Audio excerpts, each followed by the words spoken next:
I find your choice of words quite interesting, considering that Serana is in far more danger now than she was following my foolish plan. Serana has sacrificed everything to prevent Harkon from completing the prophecy. I would have expected her to explain that to you. You think I'd have the audacity to place my own daughter in that tomb for the protection of her Elder Scroll alone? The scrolls are merely a means to an end. The key to the tyranny of the sun is Serana herself.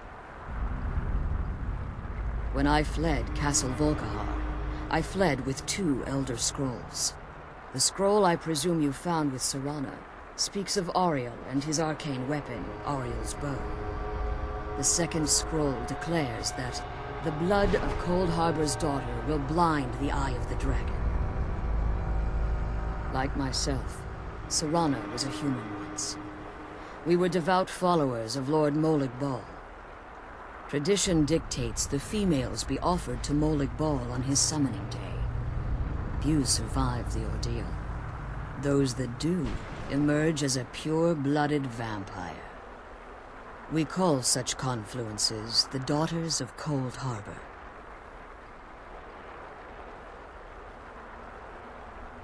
It was expected of her, just as it was expected of me. Being selected as an offering to Molag Bal is an honor.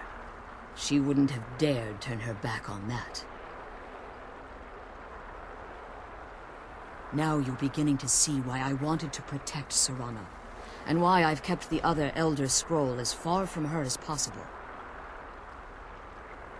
If Harkon obtained Auriel's bow, and Serana's blood was used to taint the weapon, the tyranny of the sun would be complete.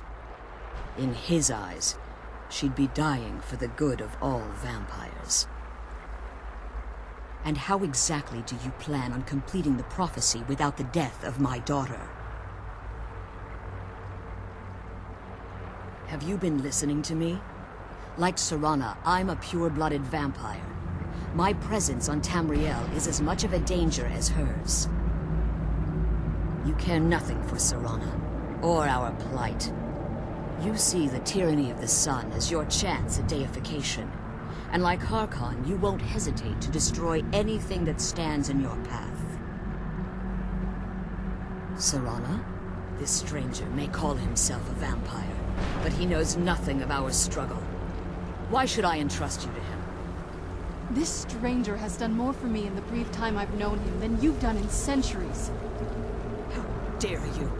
I gave up everything I cared about to protect you from that fanatic you call a father! Yes, he's a fanatic. He's changed. But he's still my father. Why can't you understand how that makes me feel? Serana, if you'd only open your eyes. The moment your father discovers your role in the prophecy, that he needs your blood, you'll be in terrible danger. So to protect me, you decided to shut me away from everything I cared about. You never asked me if hiding me in that tomb was the best course of action. You just expected me to follow you blindly. Both of you were obsessed with your own paths. Your motivations might have been different, but in the end, I'm still just a pawn to you two. I want us to be a family again. But I don't know if we can ever have that. Maybe we don't deserve that kind of happiness. Maybe it isn't for us. But we have to stop him, before he goes too far. And to do that, we need the Elder Scroll. I'm sorry, Serana. I didn't know. I didn't see. I've allowed my hatred of your father to estrange us for too long. Forgive me. If you want the Elder Scroll, it's yours. Your intentions are still somewhat unclear to me. But for Serana's sake, I'll assist you in any way that I can. Yes, I've kept it safely secured here ever since I was imprisoned. Fortunately, you're in a position to breach the barrier that surrounds these ruins. You need to locate the tallest of the rocky spires that surround these ruins. At their bases, the barrier's energy is being drawn from unfortunate souls that have been exiled here. Destroy the keepers that are tending them, and it should bring the barrier down. One more word of warning. There's a dragon that calls itself Durnevere roaming the cairn. Be wary of him. The Ideal Masters have charged him with overseeing the Keepers, and will undoubtedly intervene if you're perceived as a threat.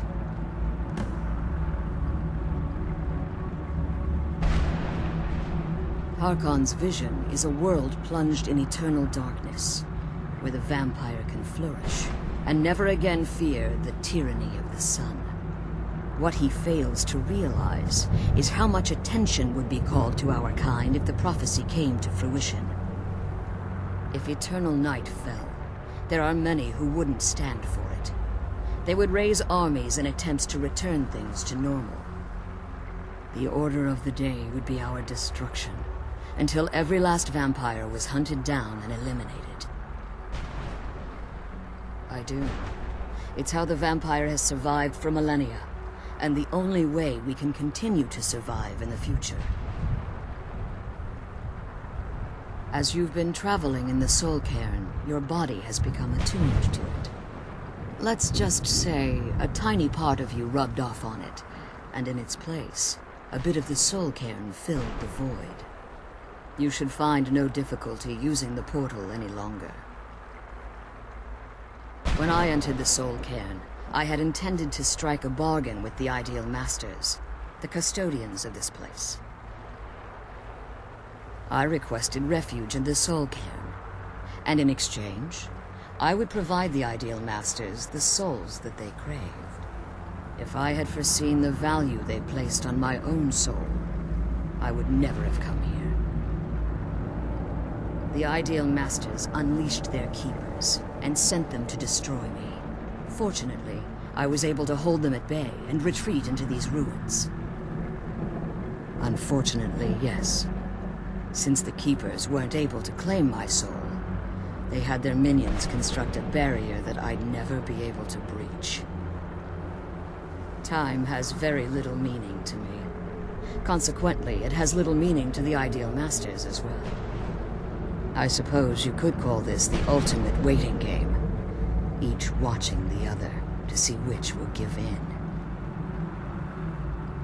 I know very little about them. They're mystic entities that lord over the Soul Cairn, controlling every aspect from its fabric to its appearance. Well, some necromancers believe they are the crystalline structures dotting the Soul Cairn. I believe there's more to it than that. I think they transcend what we perceive as a physical form. Perhaps they were once corporeal beings, but they've obviously reached a point where they no longer require a tangible presence. Conduits, through which the Ideal Masters speak to their underlings and feed on their victims. The Ideal Masters' weakness is their insatiable hunger for pure souls. It's the reason for the Soul Cairn's existence, and the only leverage a necromancer has when bargaining with them. The ability to summon powerful undead guardians, as one would conjure an Atronak or Daedra. However, the majority of necromancers that are foolish enough to enter into a bargain with the Ideal Masters wind up here as harvested souls. Be careful, and keep my daughters safe.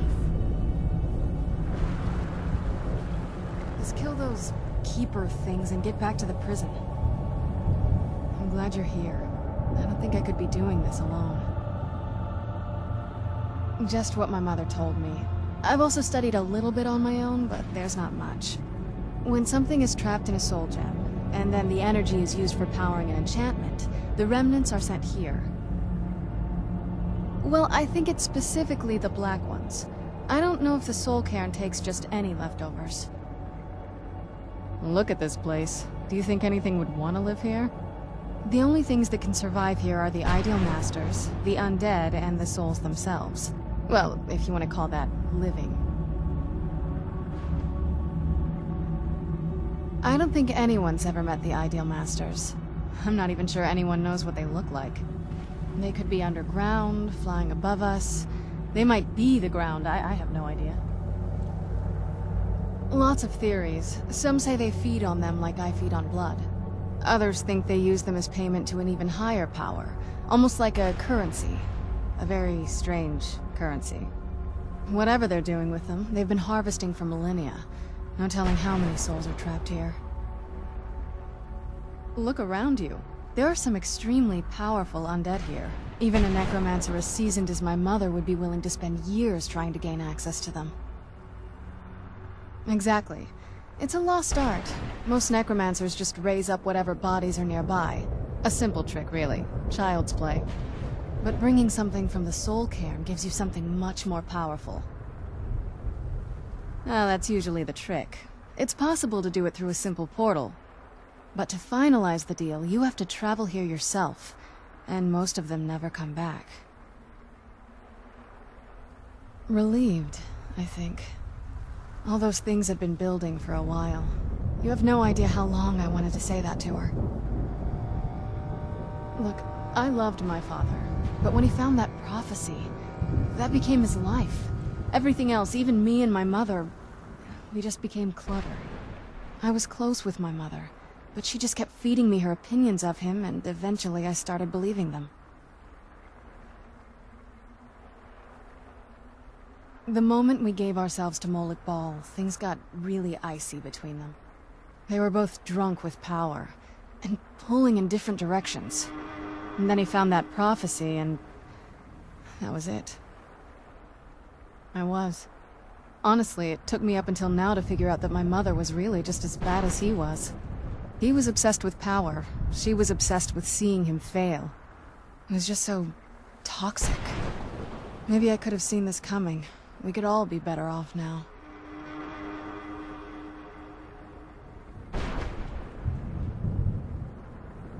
I know that in my head, but I just can't help feeling bad about the way things are.